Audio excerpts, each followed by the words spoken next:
Oke,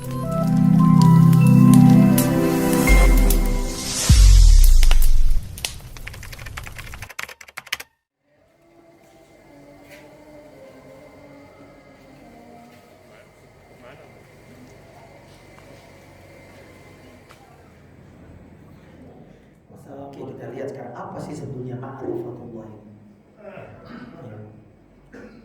Pertama, ya artinya mengenal Allah. Dengan cara apa? Mengenali nama-namanya. Allah memiliki apa? Namanya kata Allah, walillahil asma'ul husna fad'uhu biha. Allah memiliki asma, nama-nama yang husna itu maknanya puncak kesempurnaan, Pak. Karenanya Pak, nama-nama Allah itu tidak menerima kekurangan. Namanya harus mengandung kesempurnaan, tidak mungkin dibawa kepada yang lain. Kalau nama ya, kalau sifat bisa. Jadi kalau dalam kaidah sifat lebih ketat. Harus ada dalilnya baru kita menetapkan ini nama Allah. Tapi kalau sifat itu agak lebih luas. Sifat itu maksudnya apa ya? Tata cara sifat, misalnya disebutkan Allah Ta'ala berkehendak, Allah Ta'ala berbicara, itu sifat. Allah Ta'ala kata Nabi turun ke langit bumi, Allah Ta'ala memiliki wajah, Allah Ta'ala memiliki kaki. Disebutkan dalam Al-Hadis semuanya, Allah Ta'ala memiliki tangan. Itu sifat. Nah, lebih yang luas lagi kabar, pengkabaran. Kita mengatakan Allah tidak tidur, ini kabar. Itu lebih luas, lebih lama. Tapi kalau nama itu lebih ketat. Semua nama pasti mengandung sifat. Nama Allah Ar-Rahman mengandung sifat apa? Kasih sayang, rahmat. Nama Allah Al-Ghafur mengandung sifat apa? Allah Ta'ala memiliki sifat pengampuni hamba. Nama Allah Al-Alim mengandung sifat apa? Allah memiliki sifat berilmu, pengetahuan. Nama Allah Al-Qadir mengandung sifat Al-Qudrah. Tapi tidak semua sifat lalu otomatis jadi sebuah nama. Kenapa? Karena nama Allah harus murni mengandung kebaikan, tidak bisa ditafsirkan kepada yang lain. Seperti misalnya ada kalimat dalam Al-Quran kata Allah, waja'a rabbuka wal malaku, dan datanglah Rabbmu, berarti Allah Ta'ala memiliki sifat datang. Nah, terus tidak boleh kita mengatakan kalau begitu Allah memiliki nama Al-Maji atau Al-Muji yang datang. Kenapa? Datang itu bisa berkonotasi baik, bisa berkonotasi dia datang. Jangan dia mengumpul kita. Tapi kalau nama Ar-Rahman gak mungkin dibawa kepada yang lain. Apalagi namanya misalnya Allah Ta'ala disebutkan fa'alul lima yurid, Allah itu berkehendak. Nah, tapi tidak boleh kita kasih nama Al-Murid, yang berkehendak. Kenapa? Namanya berkehendak, bisa berkehendak baik, bisa berkehendak buruk. Maka nama Allah harus husna. Ya, tidak boleh dibawa. Nah, itulah makanya Bapak Ibu Masya Allah ya, sempurna nama-nama. Dan oleh karenanya Bapak Ibu, tentu Bapak Ibu, nama-nama Allah ini tidak boleh disamakan dengan nama. Walaupun kita ketahui bahwasanya Allah Ta'ala menggunakan bahasa yang manusia atau yang bisa mudah memahami. Seperti sifat rahmat. Manusia juga punya sifat rahmat. Tapi sifatnya Allah dengan sifat manusia tidak mungkin sama. Laisa kamitslihi syai'. Tidak mungkin sama, Pak. Tapi namanya sama, sifatnya sama. Karena kesamaan nama tidak melazimkan kesamaan hakikat. Itu kaidah, Pak. Ya. Memang berbicara tentang Asmaul Husna ini ada banyak kaidah-kaidah yang agak berat dipikirin, Pak. Kalau sudah lebih dalam lagi, Masya Allah itu ya. Tapi ini sekadar kaidah-kaidah yang mudah-mudah saja kita pahami. Tapi saya berusaha tidak terlalu masuk ke pemahamannya, agak sedikit mungkin. Ya tapi sebetulnya simpel, Pak, mudah memahami akidah ini. Akidah kita ini adalah akidah yang wadih, jelas, simpel, sederhana. Beda dengan akidahnya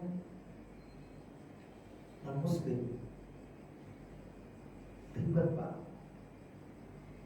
Memahami kata Ibnu Taimiyah, kalau ada 10 orang Nasrani ditanya tentang Trinitas, ada 11 jawaban yang berbeda. Susah dipahami, makanya mereka bungkus filsafat. Makanya ada sekolah mereka itu sekolah teologi dan filsafat. Karena ribet Pak, makanya mereka bungkus dengan kalimat-kalimat filosofis. Kalau aslinya bingung Pak. 3 sekaligus 1, 1 sekaligus 3 gimana ini Pak? Yang paling mudah Islam Pak, karena agama kita ini fitrah. Memahami akidah Islam itu tidak ribet, simpel sekali. Makanya ketika orang kafir datang kepada Nabi Muhammad, coba jelaskan sifat-sifat Tuhan. Allah turunkan ayat Qul huwallahu ahad. Allahus samad, lam yalid dan seterusnya. Mudah dipahami. Tuhan itu harus esa dan mudah menerima konsep ini karena fitrah kita Pak.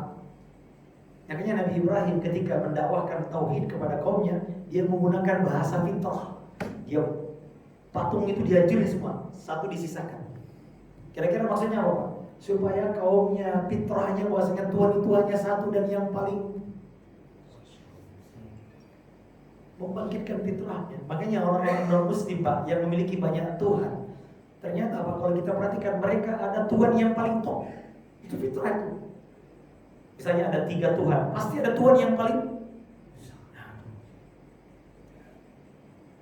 Tapi kita Islam kulluhullah hanya esa, nggak mungkin. Ya mudah dan mudah memahami. Makanya Allah Ta'ala kasih perumpamaan seorang budak yang dikuasai oleh beberapa orang yang sedang berselisih. Yang kalian antum baca kemarin Bapak, Saliman mutasyakisuna ya. Hal yastawiyan, kata Allah, apakah sama budak dikuasai oleh beberapa orang dan mereka sedang berselisih dengan budak yang hanya dikuasai oleh 1 orang? Apa kata Allah, apakah sama kedua itu? Tidak. Satu bingung. Betul, bingung yang satu Tuhannya ada 3. Coba lihat orang-orang non-muslim itu yang banyak memiliki konsep banyak dewa, banyak ini. Ada satu yang itu fitrah. Nah, belajar tahu itu Pak mudah Pak. Kecuali kita sudah kena syubhat lingkungan khurafat-khurafat di sekitar kita, maka belajar tauhid menjadi agak berat itu. Tapi kalau anak kecil Pak, belajar mengajarkan tauhid anak kecil mudah banget. Ya, oke, Bapak Ibu. Nah ini mengenal Allah. Nah, mengenal Allah ini memang ada yang global. Ya kita ini Pak. Maksudnya mengenal Allah global itu mengenal Allah, dan inilah pokok keimanan Pak. Iman, seluruh iman ini dia pokoknya adalah beriman kepada Allah. Nah di antara unsur mengenal beriman kepada Allah, beriman kepada itu ada 4 unsur Pak, ada 4 rukunnya. Pertama, mengimani akan keberadaannya. Ya. Kemudian yang kedua, mengimani bahwasanya dialah zat satu-satunya yang menciptakan, menguasai dan mengatur alam semesta ini. Kemudian yang ketiga, mengimani bahwasanya Allah satu-satunya yang berhak diibadahi. Yang keempat, mengimani bahwasanya Allah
ibu ini.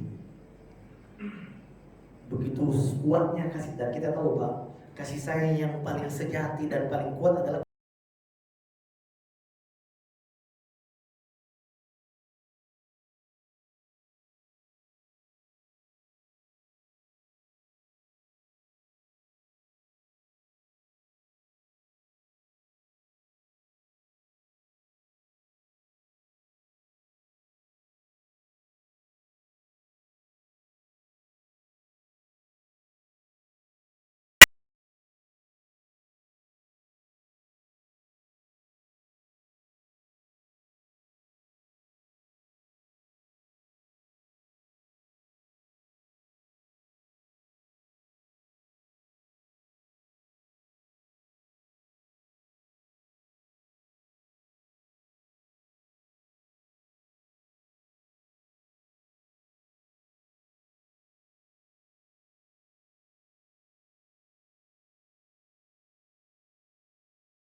apa surga dunia Pak? Mengenal Allah, mencintainya, asyik, ya, kemudian rindu dengan menyebutnya.